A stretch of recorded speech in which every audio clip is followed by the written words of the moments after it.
Hello everyone, this is Genevieve, and today I wanted to cover with you all how to make homemade fresh cheese, or in Spanish we would call it queso fresco. And the purpose that I thought of about this demonstration is something that most of us can do at home. We have most of the products already at our house, or the materials that you would need, as well as everything on hand. It's fairly simple to make. And it does take a little bit of time, but mostly letting the milk set. And then from there, it's just a really yummy product that doesn't take a whole lot of energy to put in, unlike other cheeses that have a little bit more process to them. So we'll get started. We'll cover all the materials first, and then we'll get started on process step by step. So first few things, you need rennet. We either have liquid or tablets. Depending what you can find on hand. We have some liquid rennet that we had ordered a few months back. You have a measuring spoon, water to dilute it, as well as a stirring spoon for when you mix it in with the milk, salt, table salt for at the end, your milk, which is in a large container, and then you have a smaller container, and that's for the whey. You have cheesecloth, a container to mix the cheese, and then a mold. You also have, where's my strainer? Oh, you also have a strainer. You can either use a strainer or you can also use a pitcher. And that is to scoop the cheese once it's already set. So we'll get started step by step. Step one, you're going to take your rennet, which my lovely assistant here will help me with.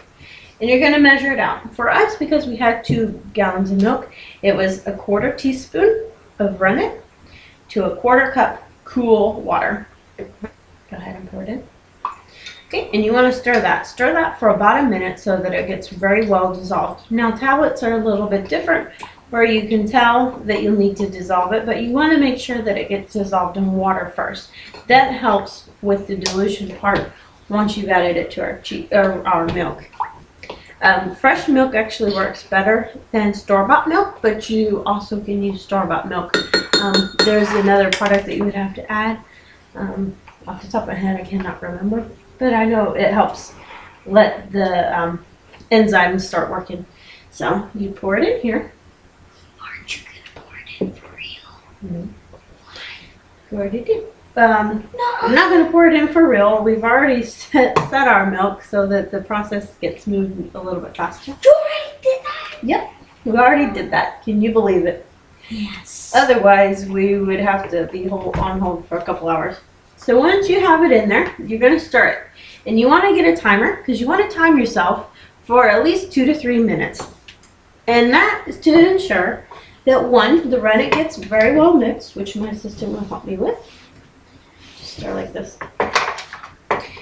Make sure that the rennet gets mixed in very well within the milk. The other thing is, if you do have access to fresh milk, you want to make sure that the milk fat gets mixed in with the rest of the milk as well, so it's not separated. And that's so everything gets mixed in well, and whenever it sets, it's going to set evenly.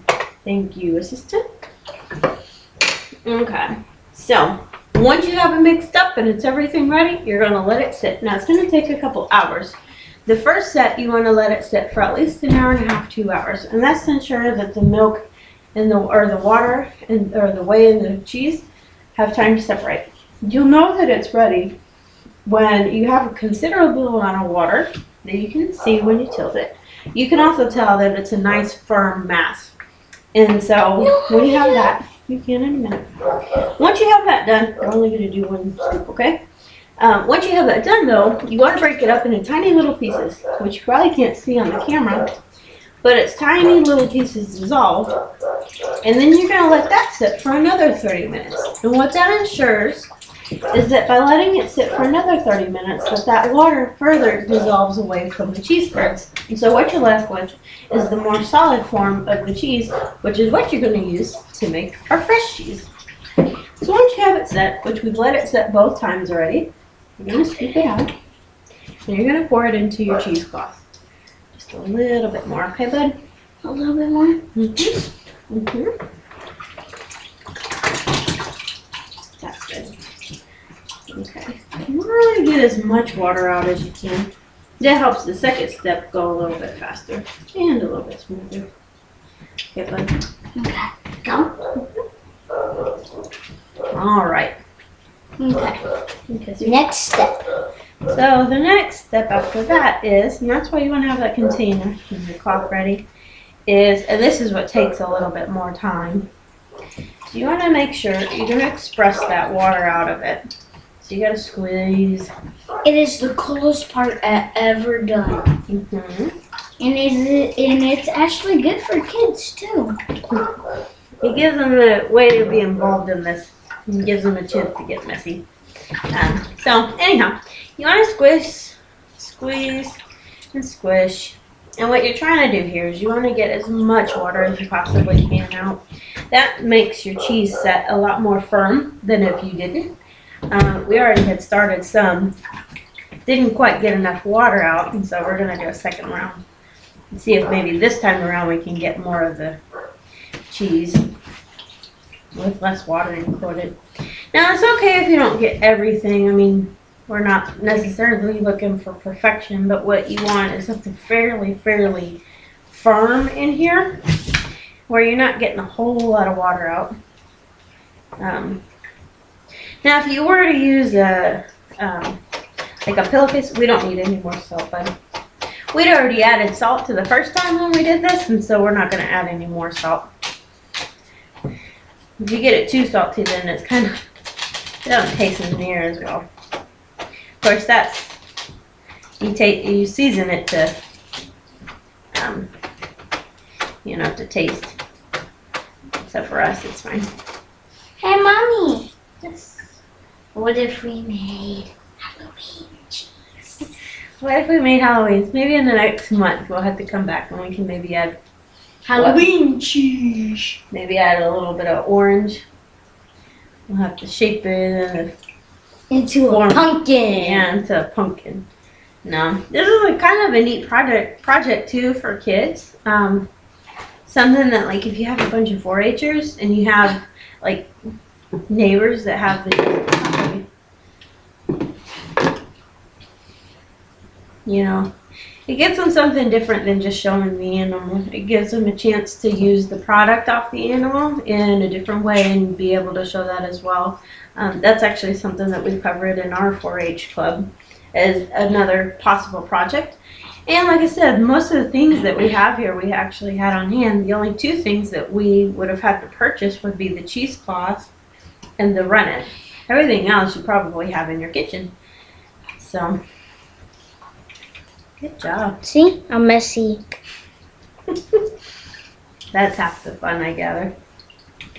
Okay. Yeah.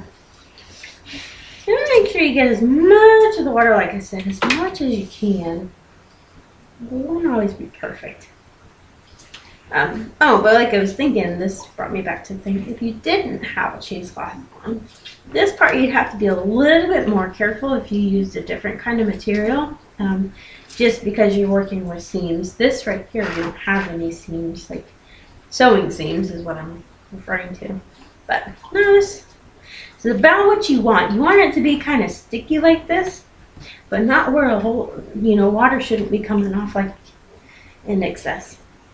It's pretty, about as dry as you possibly can. And as you can see over here, my little assistant, he's already starting the process. See, this should be all water. And you shouldn't have any of the cheese part coming out. All right. This is pretty darn close to as dry as we can get it. So we're gonna go ahead. Hang on, bud. We gotta add the rest of our cheese to the mix. Okay. Let's add the rest of our cheese. All right.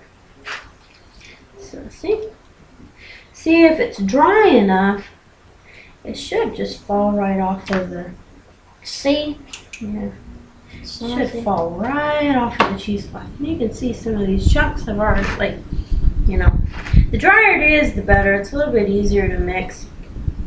But that's fine. We're not looking for like a real stiff cheese. It's kind of like a cream. It's kind of like a crust or a. It's not really a mozzarella. because that's all stringy. Kind of like a ricotta, I guess.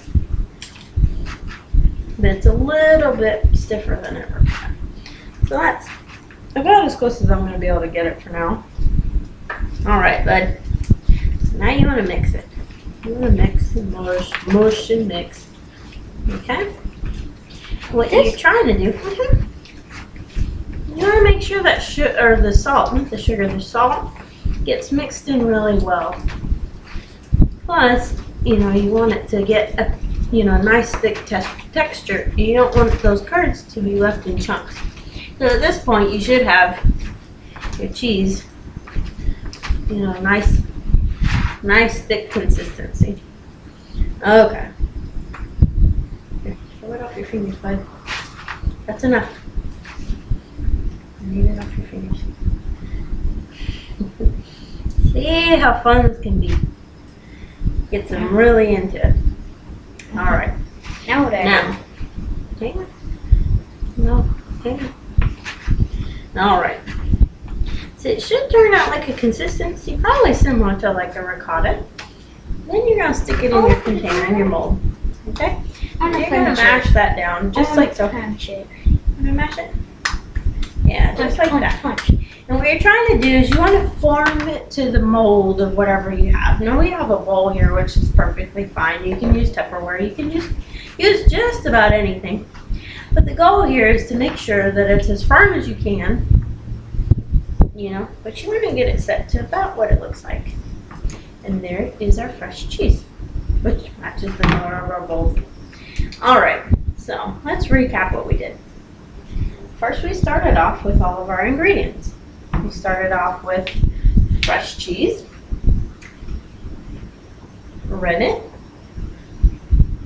water to dilute the rennet, a measuring cup, a measuring spoon, a mixing spoon, a container for afterwards, our mold, which holds our cheese, the table salt, which is helped to flavor, a bowl for our leftover water, the strainer, which we use to scoop out the cheese, the bigger container that housed the milk, as well as a pitcher. This is optional. It really depends on which you prefer. Thank you, bud. Okay. Got some on my spoon. What? The button? Okay. I'll tell you when. Ready? Thank you, and I'll take